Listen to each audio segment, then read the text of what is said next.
I first made my millions of dollars. The first time I ever became a millionaire was with Webcam Studio.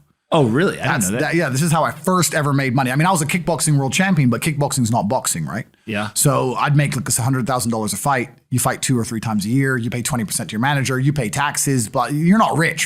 So you get like 30 to 40% of the money. Yeah. And I didn't consider myself rich, like 30, 40 grand chunks, twice a year, maybe 3 times a year, living in London. London rents, need a car. You're trying, you're not rich in any way. And that's actually the reason I retired, because I woke up one day and I thought, I'm giving 6 hours a day of absolute focus and energy to this. And I believe I'm smart enough that if I put that much tenacity into something else, I can be a multimillionaire. I truly believed that. I was like, I've realized now I've reached the pinnacle of kickboxing. My choice is either to change over to MMA, which I was offered to do earlier in my career, but at the time, the kickboxing contract paid more money. I had to pay the bills, so I went with kickboxing.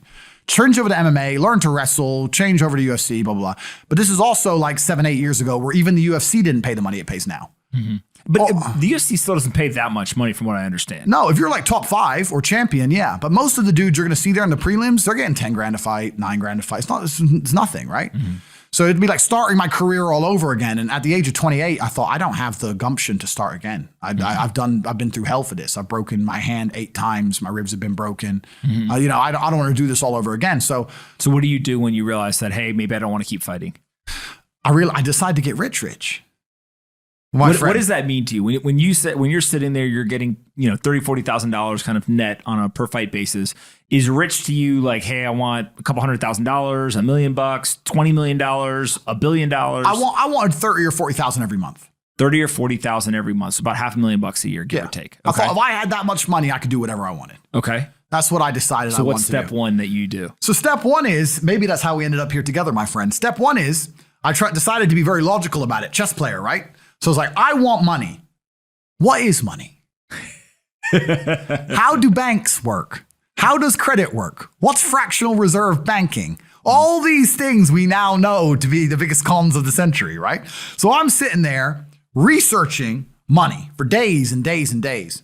And then I get more mad because I'm like, whoa, money's trash and I don't have any.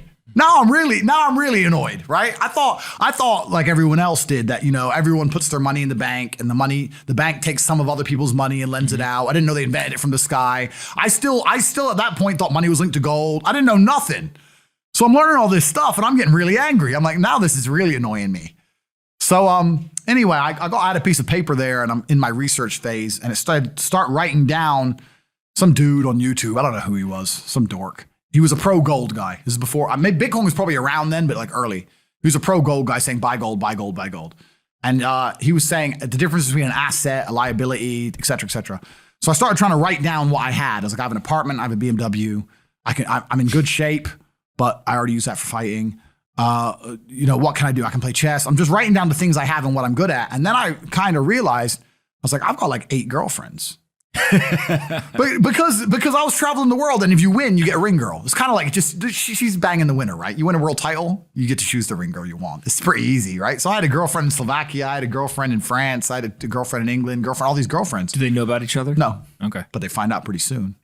So I had all these girlfriends, so I'm like, maybe I could open a strip club and like be a pimp, and, be a gangster about it, And then that opening strip club that's literally the first thing you thought about was open a strip club? Well, I thought I have these beautiful girls. How can this is before like Twitch existed. So I was like, what can I do with these hot girls? I was like, it's just an asset, right? There's these girls and a lot of them were messaging me. They thought I was this millionaire world champion. They all wanted to come London, live with me and thought I was a big boy millionaire and all this stuff. So it's like they do because of social media. Well, partially because of that. And also because they met me. I turn up, I fight, I win the world title, I leave. We're texting each other. They assume I'm this big boy, right? So I'm kind of like, what am I going to do? What am I going to do? I thought, man, I investigated strip clubs, way too much money. But this asset class of beautiful women was kind of on my mind for a few days. And then by absolute coincidence, I stumbled upon somewhere on the internet. I was on one of those websites where you used to download like free games and bullshit from. And in the corner somewhere it said, hot girls want to talk to you now or something. I said, hot girls. So I clicked on that, not because I was interested, but because I thought I have hot girls. And it was one of those webcam websites. And I was like, so these girls sit here and talk to dudes for money.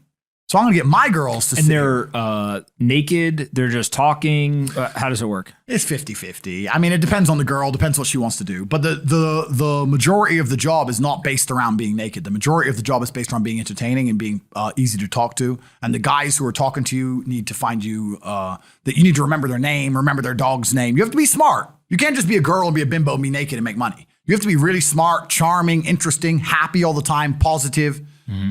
And I thought, I'm going to try this. So I messaged all 5 of my girlfriends, told them I had a job for them, explained to them what I was going to do. I was going to launch this company.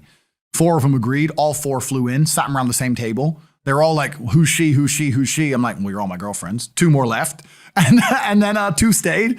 And that was the beginning of my little attempt at a webcam empire. And I put the girls there. And my role in it all was I did all the tech side of stuff, which was the first thing, of course. And then also, and I get called a pimp a lot.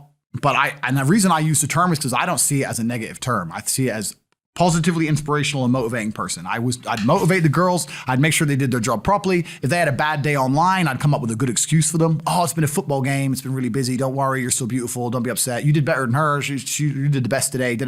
I keep everything organized, put the schedules together, all that kind of stuff. And is it hard? It's hard because women have to want to work for you. Okay. Women have to want to obey you. That's what's hard. And you don't do that. This is one of the biggest misconceptions. I really want to clear this up. People in the movies and stuff, pimps are like aggressive, mean men.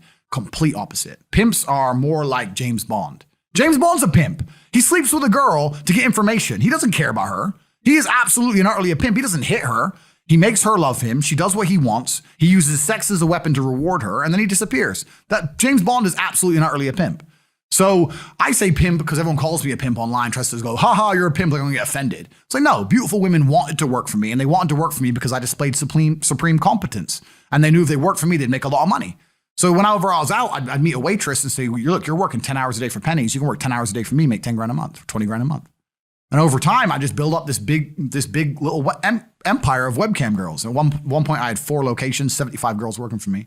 And I was doing. And we say locations, like, explain what goes into a location. I just rent houses. All right. So you rent a house, and in the house, you just literally, hey, go live here. There's like technology set up. Yeah. And then you can basically just sit in front of the computer and literally be on the other end of one of these webcams. Yeah. And guys are paying by the minute, by the hour, whatever, to talk to you. Yeah. It's their choice whether they are doing it fully clothed, just talking, getting naked, whatever, and then you're taking some cut of it. Yeah, basically. So I had girls who would live in the house, and that was pretty impressive. I just broke down the webcam business. Bang, you done it, man. You nailed it. No background information. Yeah, you nailed it. You nailed it. You nailed it. So the girls who lived in the house would have set amount of hours they want to do, and then we'd have rooms that they could book in and do X amount of hours. A girl could come and do 1 a week or whatever. We'd have rooms they could share.